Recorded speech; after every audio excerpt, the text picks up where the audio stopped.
Continuing to talk about the beast's will skill, he said, "I'm sure you already know or have even encountered several mana beasts." Continuing the story, the grandfather added that a beast strong enough to be classified as a class or higher gets the opportunity to transfer its will or inherent ability once either to their descendant or to the person to whom they are attached. I will not ask how you came across such a strong beast, but at this stage the soap inside you does more harm than good. Hearing the man's words, Arthur looked at him with a surprised look and asked, "The fact that you know all this and you also have the will of the beast?" "Yes." When Virion received the question from the boy, he sat down on the ground and said, "Yes, I am the one who is called the Tamer of Beasts." Continuing to talk about possessing the same skill that the guy now has, he added a title that you can get when you completely defeat the terrible beast inside you. Continuing the topic of the animal will skill, he added, "I know how important it is for you to return to your family, but it is very risky to do so right now." Rising from his seat, the grandfather went to Art and then touched his body and said, "The fountain of your animal will is too strong for your immature body." Feeling the former king's touch, which hit the exact spot where the pain was happening, Art felt if not controlled in the near future. Continuing to monologue about the boy's skills, he added that the power you have gained will destroy your body from the inside.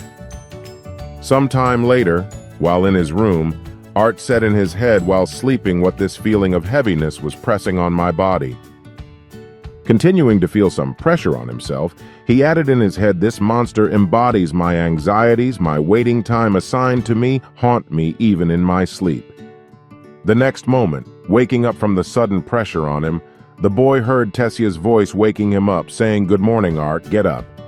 Not wanting to wake up, the guy turned his head to the side and said, "Not now, shadow monster, just 5 more minutes." To which she angrily exclaimed, "Who you just called a monster?" Sometime after Art woke up, he heard his friend say, "You have a funny hairstyle," to which he replied with a mini jellyfish. The next moment, while he was changing out of his nightclothes, he heard, "Hey, is it true that you are staying here? Grandpa told me this morning." To which Arthur replied that maybe we will find out after the trip with Elder Virion, Princess. Hearing the name she had just been called, the girl exclaimed angrily, "Not Princess Tess. I'm going to be angry if you keep doing that." To which Art nervously replied, Okay. Now let me shower and get ready. If you don't want to watch, I suggest you leave Tess's room." Hearing the boy's proposal, the girl looked at Arthur with disgust and said, "You, how perverse." To which he exclaimed, "Stop using words you barely know." Sometime after the meeting was over, Arthur went to the meeting place and heard the king say to his father, "I beg you." Continuing to dissuade his father from his plan, Alduin added, "You know it is not fit for a man to live in this kingdom." Hearing the king's words, the queen added, "Alduin is the right Elder Virion." I then added, "I will always be grateful to the boy for saving Tessia, but to allow the man to stay here goes against all tradition." In response to all the complaints of his son and his wife, the former king persistently said, "I like him and not a word more." After presenting his argument, Virion turned his gaze to Tessia and added, "Besides, your daughter seems to approve of my decision as well." And she began to nod her head vigorously. Continuing to convince Virion that this decision was not at all suitable, the current king said to his father, "I ask you to reconsider. When he is tired of listening to his son's pleas, the elder will be under my direct supervision and make sure everyone in the kingdom knows about it." Hearing how well Virion spoke of him, Art confidently walked to the carriage and said in his head that the elder could really be trusted. A few seconds later, when Arthur arrived at the carriage where he was waiting, he heard, "Hey, you're late, you daredevil, we have to hurry." After traveling in the carriage for some time, Art said to Virion, "Grandpa, how much longer do we have left?" When the elder heard the question addressed to him, he said thoughtfully, "So, grandfather, you are not very restrained." In response to the man's words, Arthur said happily, "Well, let's see how today goes with your mysterious friend." The next moment, Art felt the head of a sleeping girl fall on his shoulder, and then Virion said, She woke up so early today, disturbing me about you." Hearing the words of the former elf king, Arthur was surprised to hear that it was true, and at the same time, the grandfather was already reaching out to his granddaughter. The next moment, he put his hand in the girl's face and started stroking her slowly while she could sleep on Arthur. Recalling his granddaughter's past, the grandfather said that as the only princess of this kingdom, she grew up alone and was constantly hurt by adults and even children who pretended to be her friends. The next moment, remembering Tessie's genuine smile when she arrived home with Art, he added, "And with the rest of them, she became cold and distant and constantly built a wall around herself. And in the short time I saw her with you, she showed me more smiles and laughter than I've seen in years." Recalling the moments in his granddaughter's life when Arthur had helped her so much, Virian said, "Thank you very much." Sometime after their conversation, the carriage stopped and the door opened, and Tessia said in surprise, rubbing her eyes, that we were already here. After being informed of their arrival, all three guests left the carriage and headed for the building where his grandfather's old friend lived. Walking behind Virian as he led them to the entrance, Arthur thought to himself, "I wonder who this mysterious friend was that made the former king come to this countryside." The next moment, kicking the door, the man angrily shouted, "You old witch! Open up quickly and come out!" Hearing the noise at the front door, my grandmother opened the door and angrily shouted at my ears, which are still working at an excellent level. As soon as the aunt came out of her house, Virian pointed at the irritated owner and said to Arthur, "This is Rinia Darkasan, an old friend of mine and a very special deviant who can help you." Upon hearing who it was that appeared before them, the boy bowed with all his respect and said, "Nice to meet you, Elder Rinia." Seeing the manners of the guy who needed her help, the woman pointed to the entrance to the house and said, "We can't stay here all day. Stop standing outside and come in." As he followed Rinia inside the building, Arthur mentally said to himself, "Being a deviant means that she looks like my mom." Looking around the woman's house, the boy added in his head that her magic did not fall into the categories of the 4 basic elements, and he wondered how she could help me. After a while, sitting down at the negotiating table, Arthur said, "I'm sorry for being impatient, but my grandfather said your magic would help me contact my parents." Hearing what one of her guests had just said and how he had addressed her old friend, Rinia smiled slyly and said to the man, "Grandpa, I see that you are not indifferent to the boy Virian." After giving a certain remark to the former king of the Raza elves, Rinia said, "Boy, I am what they call a diviner, and this kind of magic varies from mage to mage, but I am quite capable." Leaning closer to Art, she looked him straight in the eye and said, "There's not much you can hide from me if I want to stick my nose in. Like, I know you're special, so special that there are parts of your life that even I can't see." Continuing to look at the boy with her penetrating eyes, the woman added, "But these eyes have seen parts of your past and future." Immediately after demonstrating her skills, Rinia sat down in her seat and folded her hands in front of her. "But you are not here because of my ability to see. You are here to see your parents and let them know that you are alive, right?" To which Art nodded and said yes. Then his grandmother added, "Good." When Rinia heard the boy confirm the reason for his visit, she handed him a bowl of water and said, "So you need to come closer and look at the bowl of water." Putting one of her hands to the boy's head and holding the other over the vessel, she added, "Concentrate on the image of your parents as clearly and in detail as possible." Continuing to use the spell, the woman added, "When you see them in the water, you can talk to them." Hearing this, Art closed his eyes and said in his head, "Mom." Her shiny brown hair with tanned skin that radiates gentle warmth, her thin eyebrows always furrowed in concern for me, or his expressive blue eyes and goofy smile that brightens even the most boring of days, his silly jokes and simple nature that is at odds with his charisma as a leader and fighter. Continuing to remember his parents, Art said in his head, imagining their detailed images, "Please be alive," and then began to slowly open his eyes.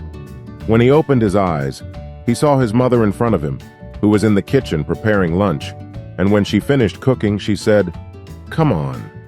Taking a seat at the table, the man tasted the cooked dish and said, "Wow. The stewed veal looks amazing, Alice. What a special occasion." Arriving at the table opposite her husband, the girl replied, "It's just that it's been a while since I've cooked for you since I moved here." After these words, the girl began to slowly sit down on her chair, leaning on the man's outstretched hand and the back of the chair to enjoy a snack together. Looking inside the cauldron with stewed meat, the girl said sadly in her head, "This was your and Arthur's favorite dish." Seeing a certain sadness in his wife's eyes after she took a seat at the table, the husband was surprised to ask her if something was wrong, to which she awkwardly replied that it was nothing. The next moment, with her head down, she began to stroke her stomach, thinking about her son who had been lost in that terrible accident. The next moment, when the man was about to shove another spoonful of food into his mouth, he heard a voice in his head that sounded like both his parents. "Hi, Mom. Hi, Dad." As soon as they froze in place in surprise, the guy added through a telepathic connection, "I am your son, Arthur." As he continued to talk to his parents, he added, "You are probably very surprised to hear my voice in your head, so I will explain all this later.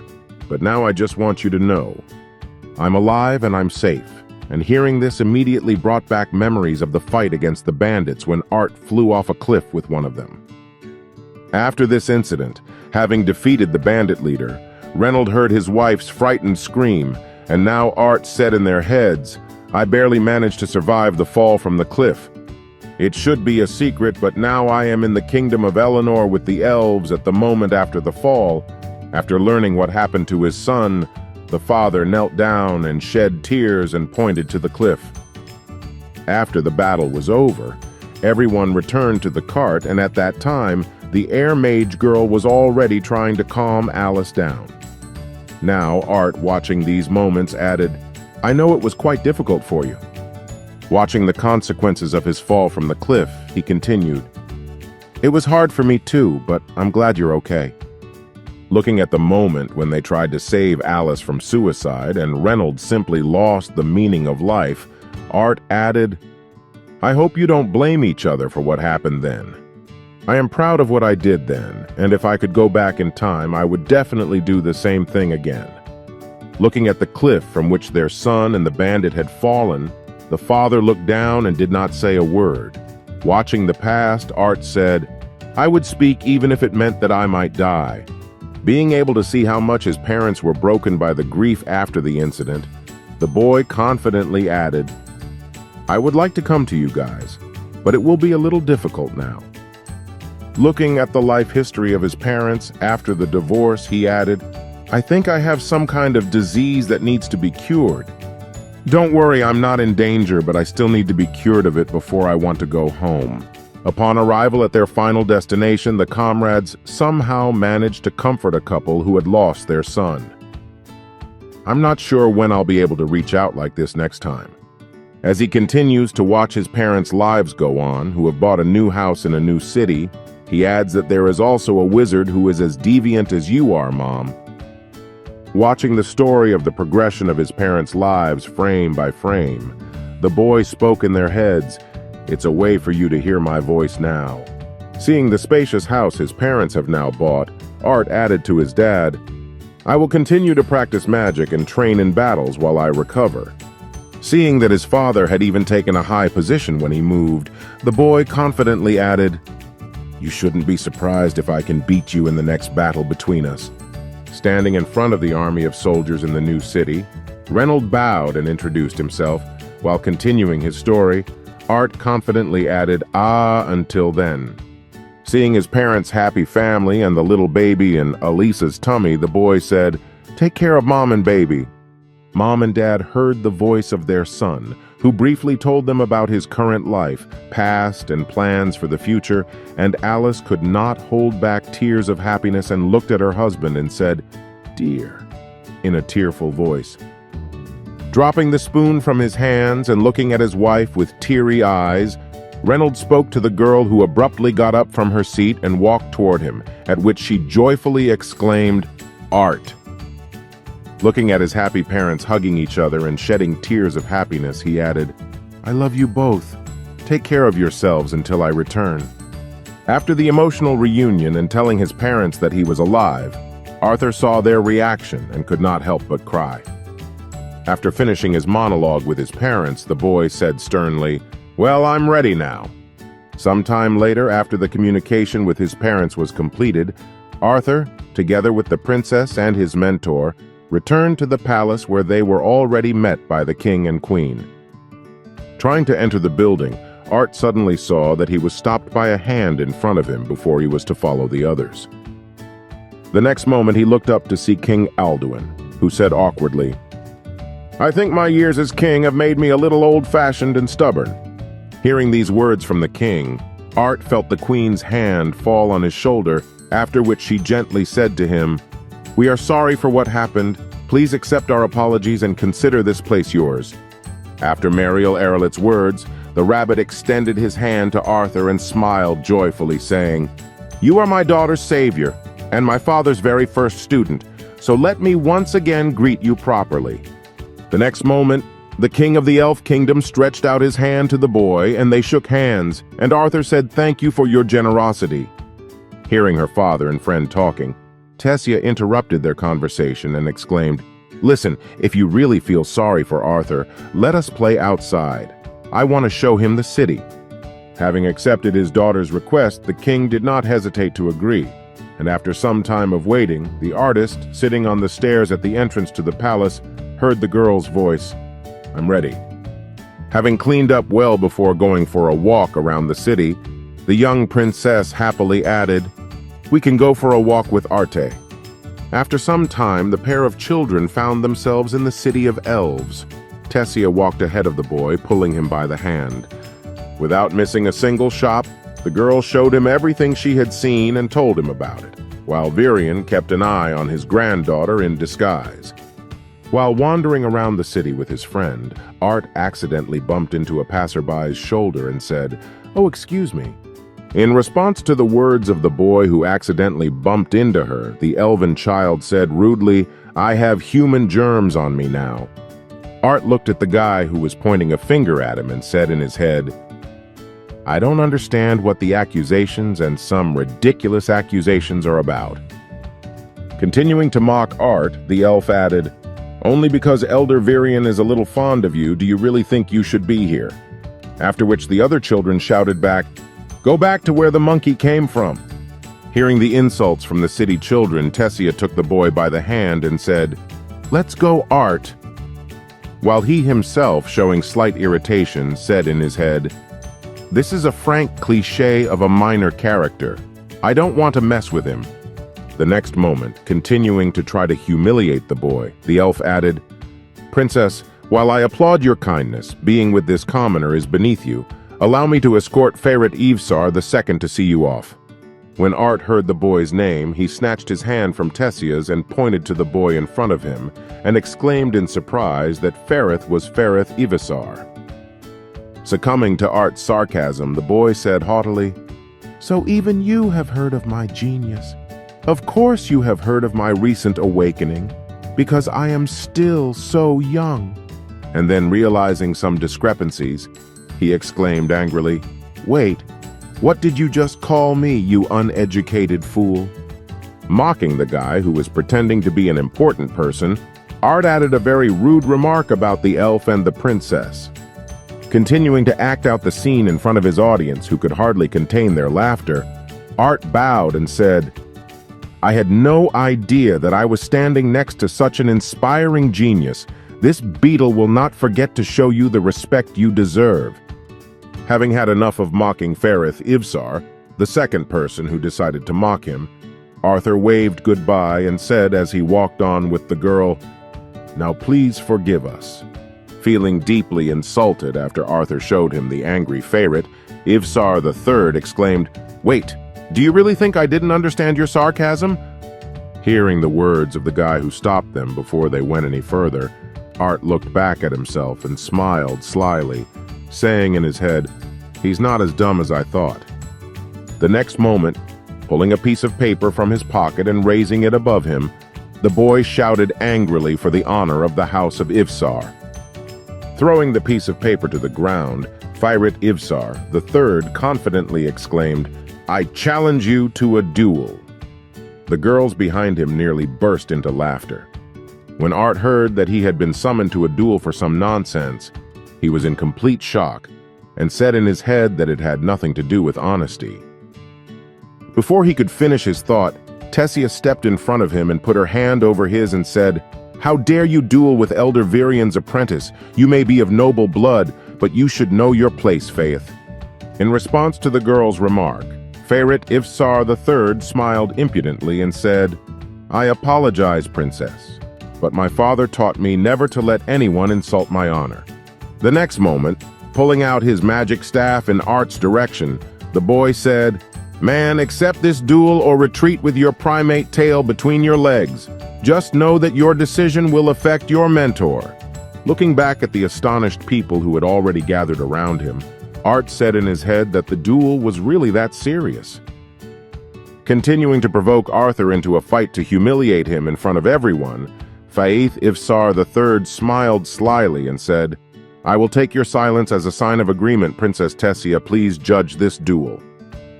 Resigned to the fact that she had already done everything she could, the girl stood in the middle of the two guys and raised her hand up and said, "Let's have a fight." Hearing that a duel between Firat Ivsar and the second man was about to begin, a lot of arrogant people gathered to watch this spectacle. The next moment, Princess Tessia waved her hand in front of her and shouted out to begin. Hearing that their duel had begun, Firat Ivsar III swung his staff back to himself and said, "Get ready, man named Arthur." Immediately after these words, he just started to draw his staff in front of him and managed to show his genius, after which he saw a flicker that Art was already in front of him making an attack. The next moment, the boy delivered a powerful punch to the jaw almost instantly after the battle began, knocking his opponent unconscious and making him groan. As a result of Firat's blow, Ivsar III made several spins in the air and fell to the ground, losing his shoes and his magic staff in the process.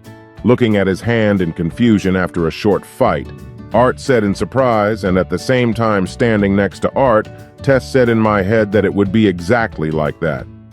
After a clear and quick victory over the arrogant boy, the princess grabbed her friend's hands and joyfully exclaimed, "Let's run away." Listening to his friend's words, Arthur smiled happily as he walked through the city with her and mentally said, "I couldn't help but appreciate this little princess more and more."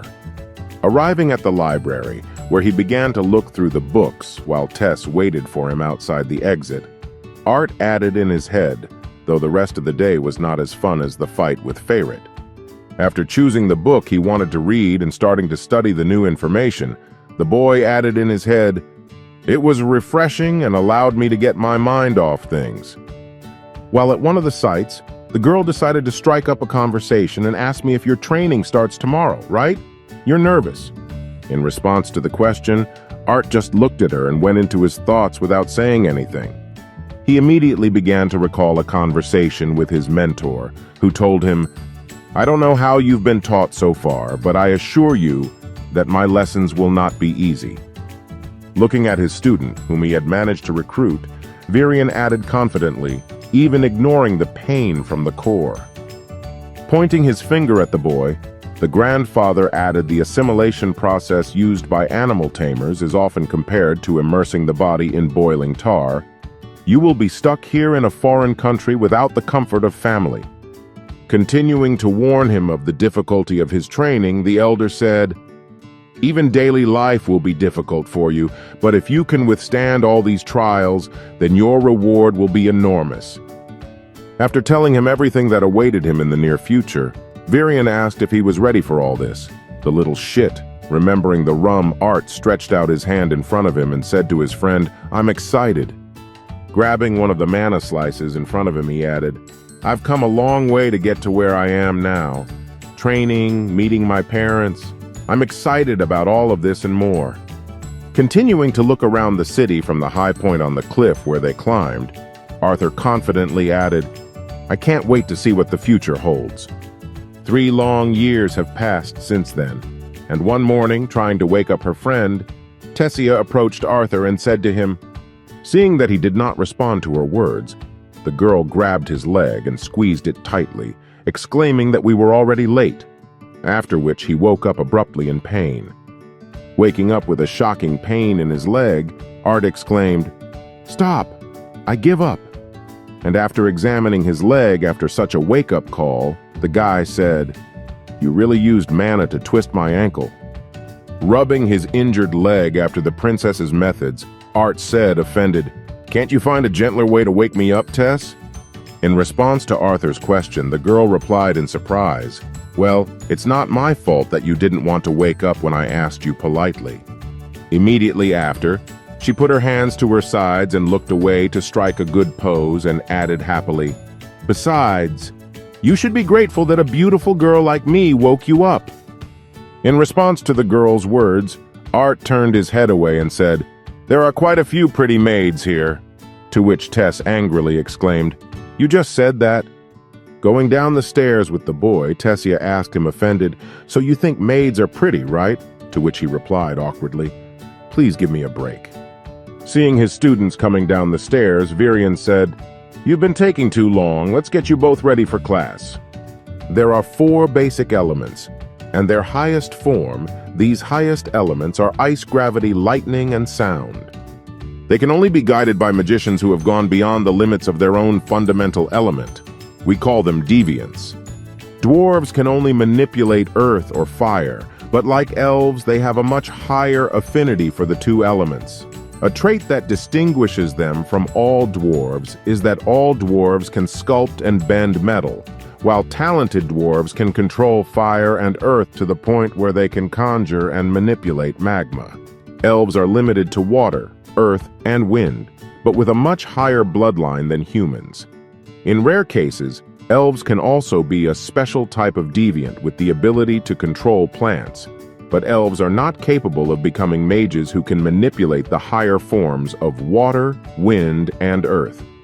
Human mages are able to manipulate any of the 4 basic elements, and they are also the only race that can become deviant in any of these elements, including anomalies that cannot be classified in any of the elements, such as healers.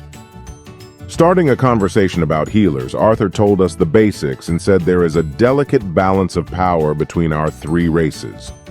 Imagining this union between the races in his head, the boy added, taking into account the population's general-born affinity for the elements and loyalty to mages.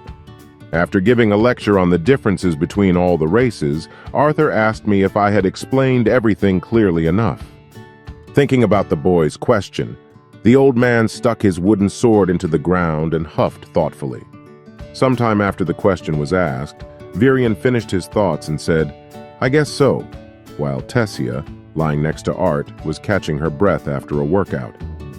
The next moment, after the dialogue between my grandfather and Arthur ended, Tessia raised her hand and shouted out to me, "I have one question."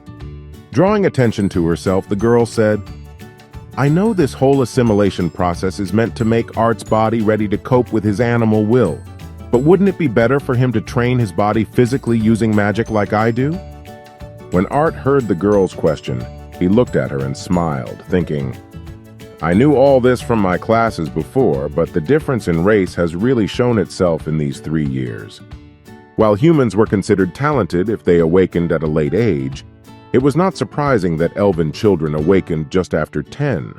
But for Tessia, it happened even earlier at the age of 9. Hearing the question from his granddaughter, the grandfather sat down in front of her and slyly asked, "Why are you angry that only you are beaten during training?" To which she replied, "Yes." And Art mentally added that since then, she has been training her magic skills with a tutor, learning to fight from her grandfather. Looking at my friend who was sitting there with bruises and scratches and said, "God, Grandpa, you need to be gentle," I thought awkwardly. She's going to be a real monster in the future, although I shouldn't be the one to say that. Trying to encourage his granddaughter, Virian patted her head and said what Arthur had been doing for the past 3 years was basically fusing his bones, muscles, and organs with his mana. He hadn't been training physically like you, baby, but I can assure you that once it was complete, his body would be stronger and more resilient than a veteran warrior's, to which she replied in surprise that it was true. Immediately after, looking back at the boy and smiling slyly, Tessia said, "Then why is he so sensitive when I hit him?" To which he angrily exclaimed, "I still feel the pain, you know." Seeing that Arthur had also revived after hearing this, the elder looked at him and said, "It seems that 3 years of merging was not enough to suck your energy, so you are ready." Seeing the confident look in the boy's eyes, the man said, "Well, after today, you will be a real beast tamer, unlike those lucky adventurers who use their beast as a tool." Reaching out to Arthur's body, Virian said, "I'm going to set fire to your mana core by pouring in a large amount of my own mana. You'll feel a little warm, but you shouldn't feel too bad." Starting to pour strength into the boy, the man slowly filled Arthur's core to the brim, and he felt a surge of warmth throughout his body. The next moment, when the core was already filled, something strange began to happen that had never happened to anyone else before. His body began to explode from the inside, radiating a lot of energy. Immediately after reaching a certain concentration, the boy's body created a powerful explosion that threw his mentor and his girlfriend away from him. When he came to after this incident, the elder held his head and said in confusion, "What is wrong with this world?" The next moment, realizing what had happened and seeing the boy lying on the ground, the mentor and the princess began to run quickly to him, shouting out Art. Approaching the guy's body and taking his hand, the girl excitedly asked him if he was okay, and he said in a tired voice, "I'm fine, I think so." At that very moment, feeling some anxiety and embarrassment, Virian threw his arm around his neck and said, "I know you have reasons for not telling me about this until now, but I must ask again what kind of beast gave you his will?" When Arthur heard the question from his mentor, he looked at him with a tired look and spoke heavily. "She was a dragon." When the former king of the elf race heard from whom his pupil had taken over the animal will, he exclaimed in confusion that he was a dragon. Starting to shake his head at Art and Tess, the man exclaimed, "Oh my God, I actually trained a real dragon tamer." After some time, the elder carried Arthur to the castle and put him to bed and waited for him to come to.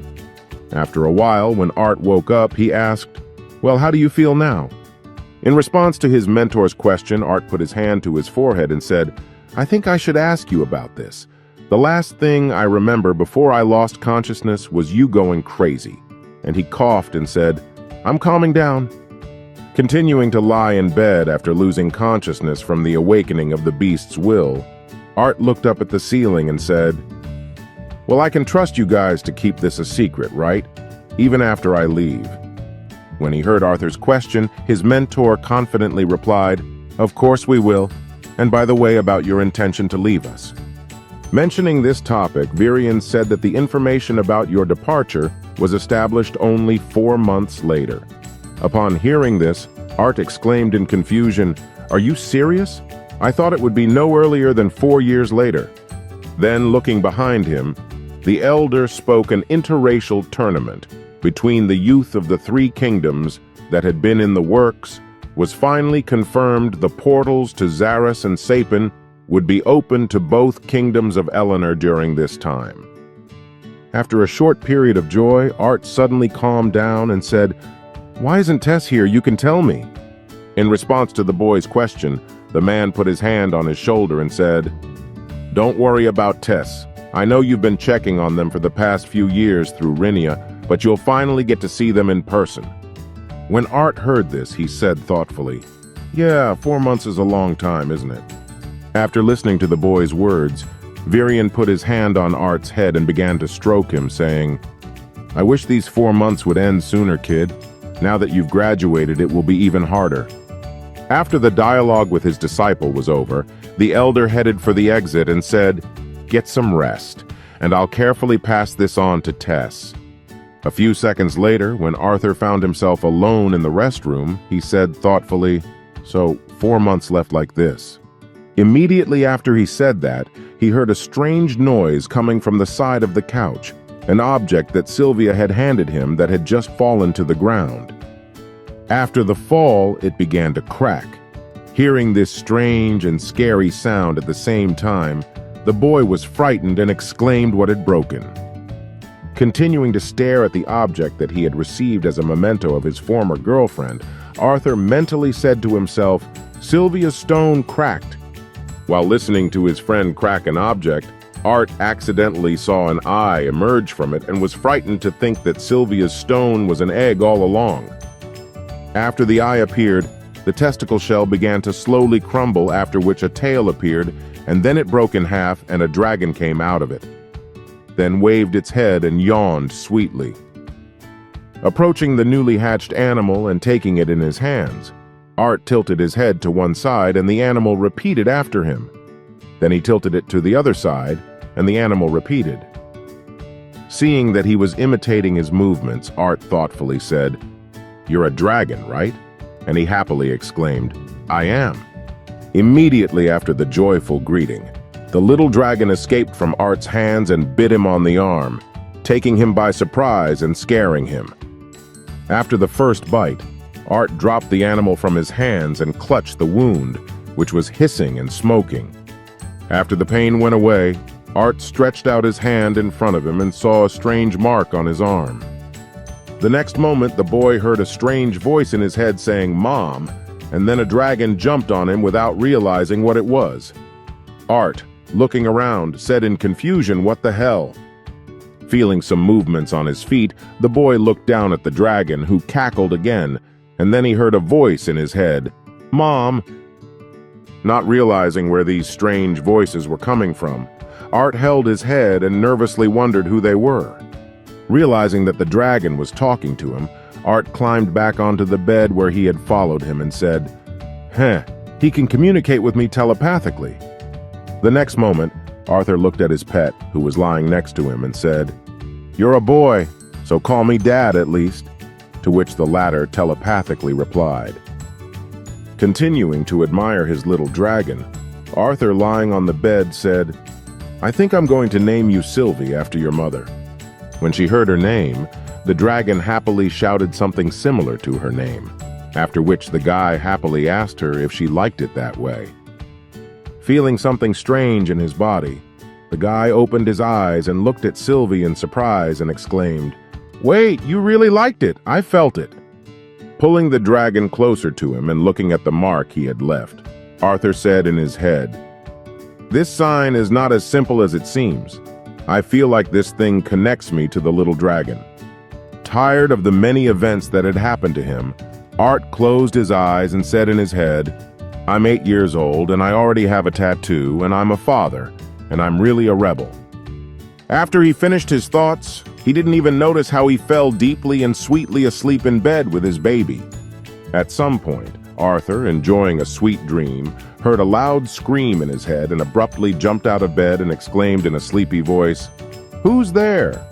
Looking around him, he saw Tessia clutching the dragon tightly to her and asking who it was, while Sylvie was scared and crying out for her dad to save her.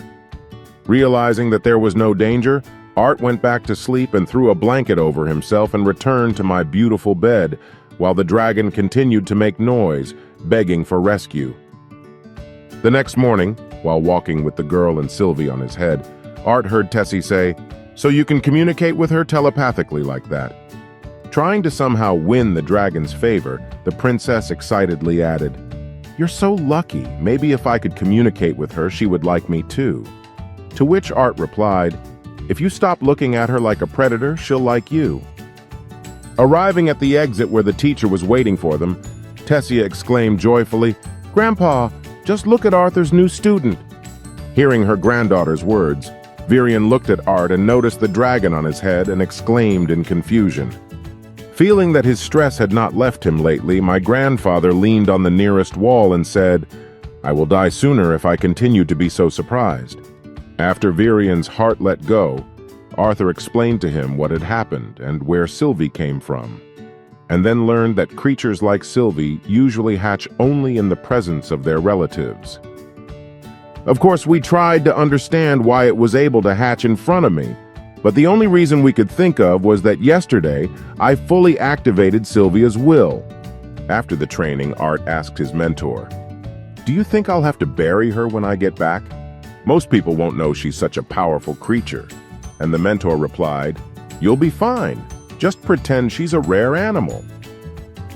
Tired after the training, Tessia reached out to Sylvie and said, "Please!" And the dragon just walked away and hissed in response. Continuing to give instructions to Arthur, Virion put his hand on his shoulder and squeezed it, saying, "But you have other reasons to worry. We were holding back the strengthening of your core during assimilation." Having reported the restraint, the man looked at him and added, "But now that you are fully awake, we need to train your core and your new dragon will." After hearing his mentor's words about the new training he needed to undergo, Art asked what I needed to do. Hearing the boy's question, Virion threw his sword out of his hands and said, "Well, I found that the best way to access the first stage of your animal will, besides reinforcing your mana core, is to constantly get into fights." After hearing how he had mastered his strength, Art began to warm up and happily said, "It matters to me," to which his mentor answered very well. The next moment, the man added that it would also make sense to fight other beast tamers when they use these stages against you, as it would help you even more. Immediately after his words, the man began to use his ability to create a large vortex that enveloped his entire body. A few seconds later, Virion's general appearance changed, and he looked like a beast in human form. Having changed his characteristics not only in general appearance but also physically, he said, "Well, let's fight, boy. Beast tamers are wizards who are able to use the unique abilities inherited from the beast's mana. The first stage, is known as the receiving phase, is when the animal tamer can borrow the present power of his beast. But it is only in the second stage of the integration phase that a magician can actually use the unique abilities and characteristics of his beast. And for Virion, who has just discovered this second stage after a decade of studying his animal will, now he had the opportunity to use the deadly power of the Shadow Panther, having been transformed into his beast by his mentor, Prom Woman, and now Arthur. Preparing to start the battle against his disciple, Virion said, "Be careful while I sneak up on you from behind."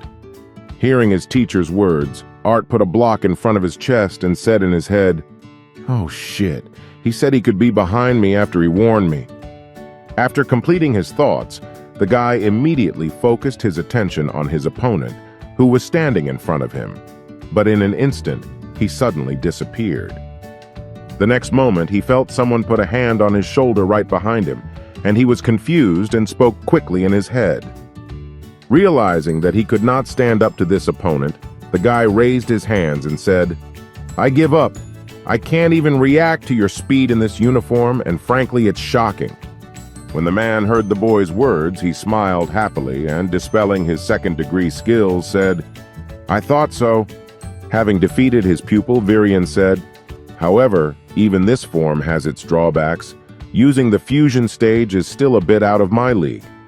Hearing his mentor's words, Arthur threw his arm around his neck and awkwardly said, "Your movements are one thing, but even when you were behind me, I didn't feel your presence."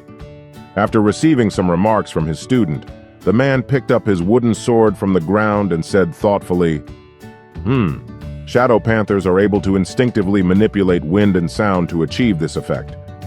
Holding out the handle of a wooden sword to his student, the man said, "I think I've mocked you enough." Still holding the training weapon in his hands, Virion confidently said, "So what do you think if we actually start training from now on?" The days passed quickly for Arthur as he trained. Thanks to Virion's guidance and Arthur's own knowledge, he was able to access the first stage of his dragon will. The teacher also taught the boy how to conceal his presence with his animal will to other mages. If there was a time when Arthur didn't strengthen his mana core or learn dragon will, then he was fighting against Virion. Fortunately, the process of assimilation allowed the boy's body to train and train and train again, and in his free time he spent as much time as he could enjoying the joys and innocence of childhood as Sylvia wanted. And all of this went on for a relatively long time until the time came for his departure. As Arthur said goodbye to the royal family, he thought about how every day we had spent together over the past few years had made it very difficult to inform Tess of my imminent departure. Preparing to leave for home, Arthur used the pen of his old friend to wrap the dragon's mark as I thought he would. Having completed the concealment of the mark left by Sylvie, Art happily added the feather of old Sylvia, which hides the presence of Sylvie's mark.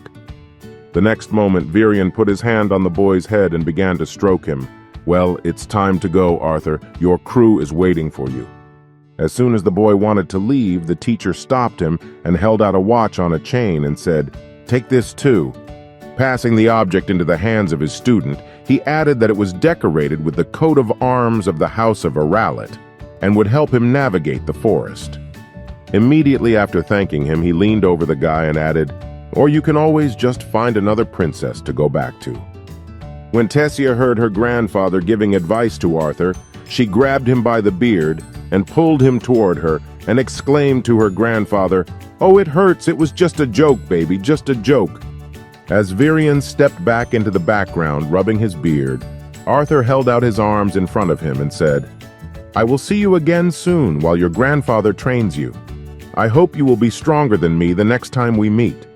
Hearing this, the girl just looked down sadly, and Art hugged her and said, "I'm going to miss you, be careful." When she felt the warmth of her only true friend's body, she could not help but cry, even though she was a little bit angry with him because he had not warned her about his departure earlier. Hugging the boy back and clinging to him even more tightly, Sylvie shed tears and said, "I will miss you too." After warm words of farewell, the boy headed for the carriage, waving goodbye to his girlfriend and everyone else from the castle who saw him off. As soon as he was about to climb into the carriage, he heard the voice of Firith Evisar, who said haughtily, "Just look who it is. If it isn't Arthur, the son of man, you have finally been banished from the kingdom." In response to the boy's words, Art turned his head into the carriage and mumbled in surprise that, "Who are you?" To the loud laughter of the other passengers in the carriage, the boy shouted out, "I am a nobleman whom you have unjustly beaten by defying the customs of dueling. Everyone except a stupid peasant like you knows that a real duel should be a demonstration of magic, and those who start always strike first." Continuing to mock the guy, Art was surprised to hear that you spelled Ivisar correctly. Hearing what Art had just called him, the boy exclaimed angrily, "I am Firith Evsar, the third scion of the noble Ivsar family. I may have been defeated when I was a naive child, but if we fought now..." The next moment, taking the noisy boy by the hand, Art sat down in the carriage and said, "I'm glad to see you again. I'm sorry I bullied you back then." Immediately after the apology, a girl who was also in the carriage said to Art, "You can just call him Faye like the rest of us." Hearing how the boy had just been allowed to call him Firith Evsar, the third angrily shouted, "No, no, and don't tell him that again." Continuing to get angry, the guy began to express his dissatisfaction to the girl next to him, while Art just had to watch this picture from the outside. After a while of traveling, the passengers in the carriage heard the coachman shout out, "We have arrived!" When Arthur heard that they had already reached the right place, he looked out the window and said in his head, "Finally, we are here." Moving away from the portal that brought them to the city, Art happily added in his head, "That's where my mom and dad are. Now they have finally reached the right place, the city of Xyrus floating in the clouds." Leaving the carriage, Art went straight to his house, where his family was supposed to live, and his path ran through the central square, where it was quite crowded and noisy. However, ignoring the noise, Art continued to walk confidently to his home where his family was waiting for him, and he finally arrived at the right place. Approaching the front door of the house he had been trying to reach for so long, Art prepared to knock and said to Sylvie, "We're finally home, you're ready." Knocking on the door of his house, Vera began to recall his past, the moment he fell off a cliff and almost died. Also the period of his life with Sylvia and the moment of their farewell when he lost someone very important in his life. He has not forgotten the moment when he had to kill his enemies in order to survive and save others who needed help. He also trains to survive with Tess and Virion, under whose supervision he has become quite strong and courageous in recent years. Even though Art swallowed hard as he remembered all these moments, even after all that, none of it made me so nervous as I was at that moment. After knocking on the door, Art heard a child's voice exclaiming that he was coming, and then he was surprised to hear the voice of a little girl. The next moment, an elderly lady opened the door and asked Arthur, who was standing in front of the entrance, "How can I help you, young man?"